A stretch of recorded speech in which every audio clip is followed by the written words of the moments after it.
Recentemente, a Warner Bros. Desmembrará redes de notícia e entretenimento em um novo negócio independente, chamado Discovery Global, permitindo foco estratégico em cada linha de operação.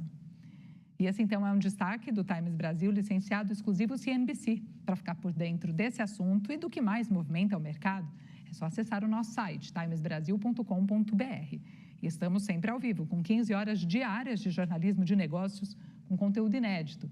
Você pode acompanhar tudo isso também pelo YouTube, em tempo real. De segunda a sexta, então, te convido a acessar o nosso canal e seguir as nossas redes sociais, @otimesbrasil. Seguindo aqui, Fast Money, agora 2h03, a gente fala do Tesouro Nacional, que rejeitou nesta terça-feira a proposta do consórcio de bancos para viabilizar o empréstimo de 20 bilhões de reais que salvaria os Correios da crise financeira que a estatal está passando. A negativa por parte do Tesouro veio porque a taxa de juros oferecida, de 136% do CDI, muito alta para um crédito com garantia do governo. Agora, os Correios devem levar uma contraproposta aos bancos e aguarda se as instituições aceitam os novos termos do Tesouro. A gente vai entender melhor esses desdobramentos numa conversa agora ao vivo com um professor da FIA Business School, Carlos Honorato. Tudo bem, professor? Boa tarde, seja muito bem-vindo. Olá, Natália, muito boa tarde. Obrigado aí pelo convite da CNBC. A gente que agradece a sua disponibilidade, professor. Como que o senhor vê essa taxa ali, né, de 136% do CDI proposta, quando a gente tem um limite de 120%, né? Estava na cara já que isso não ia passar, professor? As críticas foram muito fortes, né? Parece negociação de pai para filho. A gente tem que lembrar que Tesouro Nacional, a garantia do Tesouro Nacional é a melhor garantia possível, é a garantia de dívida. Quer dizer, não existe ninguém com menos risco do que o título do Tesouro. Então, até se o governo fosse emitir dívida própria, a taxa de juros Selic é melhor do que você pegar dinheiro emprestado a essa taxa.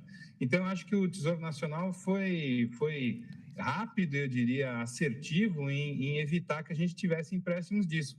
Principalmente porque a gente está encaminhando para uma empresa que ainda não demonstrou um plano de negócios de reestruturação.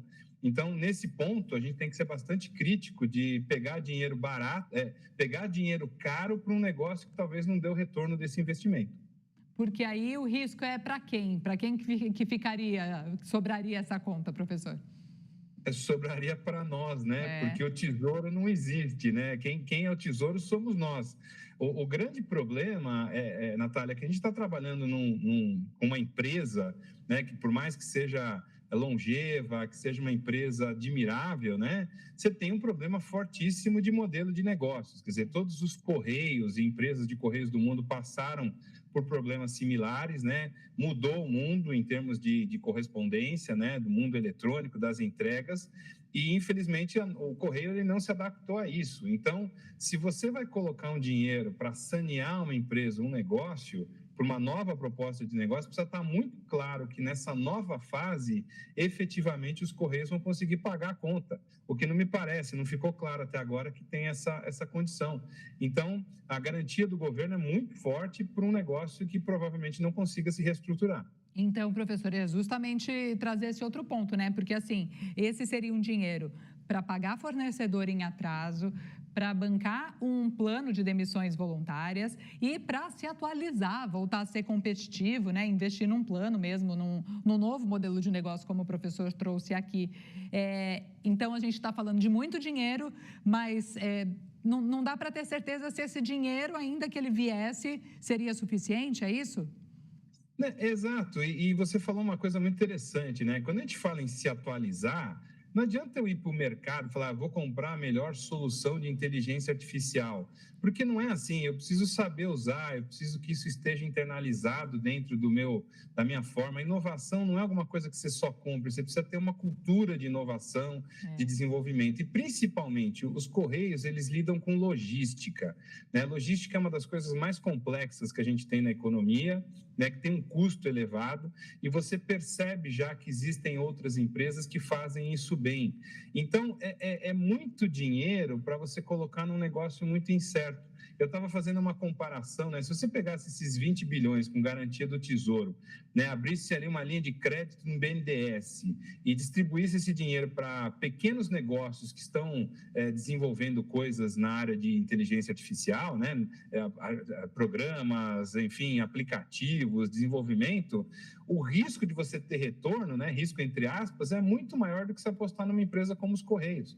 Então, a solução talvez mais rápida seja de você encerrar essa atividade, né? Ou quebrar isso em pedaços, vender o que tem valor ainda enquanto tem tempo e partir para um outro modelo, né? A gente não pode ficar no sonho de achar que só colocando dinheiro a gente vai conseguir sanear um negócio que não é mais competitivo no ambiente que a gente tem hoje. Exatamente, porque de fato não há exatamente uma lacuna, pelo contrário, está bem preenchido esse setor, tirando a função social que os Correios têm, né, professor? Além de toda essa carga, né, de história, de tradição, de tantas pessoas que sustentaram suas famílias, enfim, trabalhando lá, trabalham ainda, mas de fato tem essa questão que é uma preocupação de muita gente, dessa função social, de fazer chegar a conta de luz, outras correspondências em regiões inóspitas. Como que o senhor vê esse ponto? Então, o Correio conseguiu uma rede, a gente tem que parabenizar isso, né, de estar em todas as cidades do Brasil, né? Só que a gente vive uma realidade hoje que eu acredito que é 98%, 99% de todas as cidades do Brasil hoje já tem acesso à internet, né? A forma de comunicação mudou. Você tem os Correios, né? Se a gente repensasse, por exemplo, a Inglaterra, o Reino Unido teve um problema com os Correios deles e eles transformaram os Correios meio que numa entidade, num poupa-tempo inglês, né? Quer dizer, se você transformasse os Correios em alguma atividade que tivesse um benefício final, né? Até se tentou um tempo atrás que ele virasse banco, quer dizer, você tem que pensar num modelo de negócios, né? Que envolva essa capacidade logística que ele tem e de entrar em algum outro negócio. Agora, você pedir isso, né? Quer dizer, se você quer fazer uma transformação completa numa empresa, mantendo as mesmas pessoas, a mesma estrutura, o mesmo jeito, você vai continuar fazendo as mesmas coisas para ter resultado diferente. Isso não vai acontecer, né? Então, talvez uma saída mais criativa, assim como, por exemplo, a gente não tem mais, não teve mais companhias aéreas do Estado, isso a gente tinha uma companhia aérea do Estado de São Paulo, a VASP, e não precisa mais disso, apesar que não funciona tão bem, mas você pode ter aí uma empresa, né, que talvez tenha capital misto, você venda uma parte, se associe com alguém, e alguém que faça isso melhor do que a gente. Porque o usuário lá, nós que vamos na agência do Correio levar um pacote, receber alguma correspondência, a gente não está se preocupando com quem está fazendo, se é público ou privado.